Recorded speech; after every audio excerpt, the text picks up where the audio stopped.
लेकिन अभय दुबे, कांग्रेस का जो पेच है वो फंस गया शशि थरूर पर, बनस्पत लार्जर पर्सपेक्टिव के, लार्जर इंटरेस्ट के।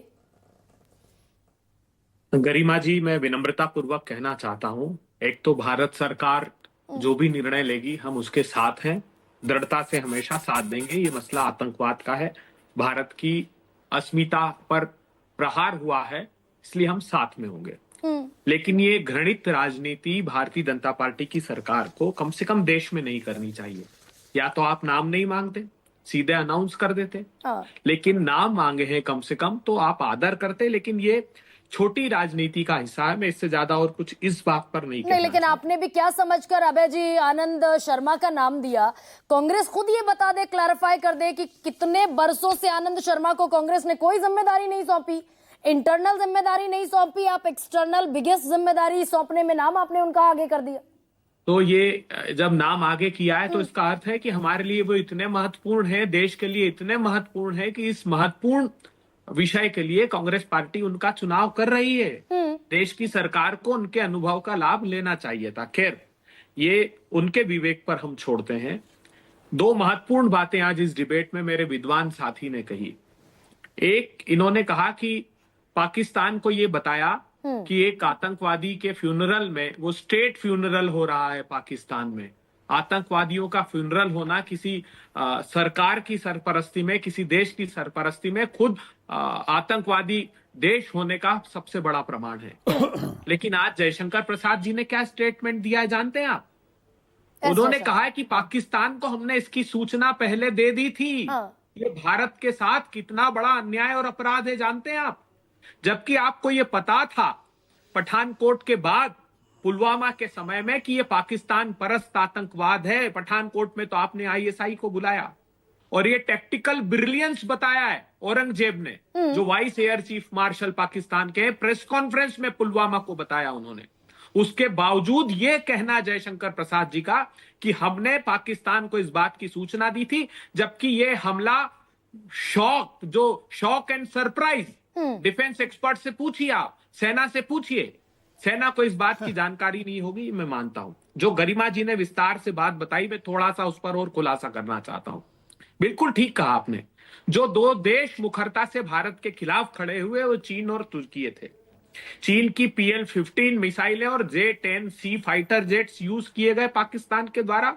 और अभी चीन ने इस ऑपरेशन सिंदूर के बाद अपने हिंद महासागर में द यंग ई हाओ, जो एक अत्याधुनिक जहाज है, वो हिंद महासागर में हमारी सीमा से लगाकर खड़ा कर दिया है। जिस बांग्लादेश का आप जिक्र कर रहे थे साहब, लाल मोनीर हाट में चीन पाकिस्तान के ठेकेदारों के साथ बांग्लादेश में एयर बेस बना रहा है, जो वो अपना एयरपोर्ट के रिनोवेशन का काम चीन को देना चाहते हैं। ये गंभीर हमारे सामने समस्या है, ये बताना चाहता हूं। जो बात, बहुत बड़ी बात गरिमा जी ने कही है, जो चीन के राष्ट्रपति की प्रवक्ता है दिमित्री पास्कोव का जो संदर्भ उन्होंने लिया है, ऐसा ही तो बयान, रशिया के, उस वैसा ही तो बयान ट्रंप साहब ने दिया था। फॉल्स इक्विवेलेंस पर यह बयान उन्होंने दिया कि पाकिस्तान और भारत दो महान देश है जिनसे मेरी बात हुई है। अरे, एक जो आतंकवाद का शिकार है और एक जो आतंकवाद की शरण स्थल है, वो दोनों देश एक कैसे हो सकते हैं? 6 बार चीन ने वीटो किया है सिक्योरिटी काउंसिल में, कश्मीर के मुद्दे पर भारत के समर्थन में, और खुलकर उसने कहा ये, और इससे बड़ा वक्तव्य कोई नहीं हो सकता जो गरिमा जी ने कहा कि शिखर से भी आवाज दोगे तो हम आपके साथ खड़े रहेंगे। यूरोपीय यूनियन ने क्या कहा? यूरोपीय यूनियन ने कहा कि हम दोनों देशों से संयम बरतने की गुहार लगाते हैं। तो जयशंकर प्रसाद जी ने क्या कहा? हमें उपदेशकों की आवश्यकता नहीं है। मतलब यूरोपीय यूनियन भी आपके साथ नहीं था। चाइना और तुर्की हमारे खिलाफ खड़ा हुआ है। रशिया जो ऑल वेदर अलाई था, उसका स्टैंड आज बदला हुआ है, जिसने हमेशा हमारा साथ दिया। तो फिर आप ये घृणित राजनीति अपने देश में क्यों करना चाहते हैं? तो घर की राजनीति बंद हो जानी चाहिए ना फिर तो अभय दुबे। अगर इतनी सारी चुनौतियां हैं तो सरकार के साथ शाना बशाना खड़ा होना चाहिए। ये उदित राज आप ही के नेता है ना, जो कह रहे हैं भाई शशि थरूर तो बीजेपी का आदमी है, हमें तो पता ही नहीं चलता कांग्रेस का आदमी है या बीजेपी का है। बीजेपी का दिखता है हमें। तो मैंने हमेशा से कहा कि समालोचना और आलोचना से डरे सरकार वो आतंकवाद से नहीं लड़ती, लड़ सकती। लेकिन ये प्रत्यक्ष, ये क्या पूरा विश्व नहीं देख रहा है?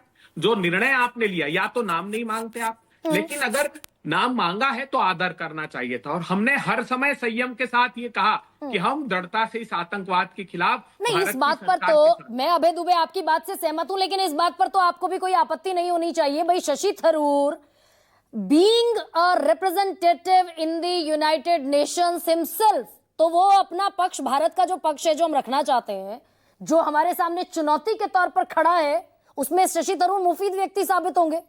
नहीं, स्वाभाविक रूप से आनंद शर्मा जी का और भी अधिक अनुभव है, आनंद शर्मा जी भी होते। खैर, उस पर सवाल नहीं खड़ा कर रहा मैं। हाँ। मैं सरकार के निर्णय पर, इस निर्णय पर नहीं, हम एक साथ हैं। जब हम समूचे विश्व को ये बात कहेंगे तब हम एक साथ खड़े हैं। लेकिन जो ये आंतरिक राजधानी, और आखिरी बात कहना चाहता हूं, हाँ। बहुत गंभीर परिस्थितियां हैं।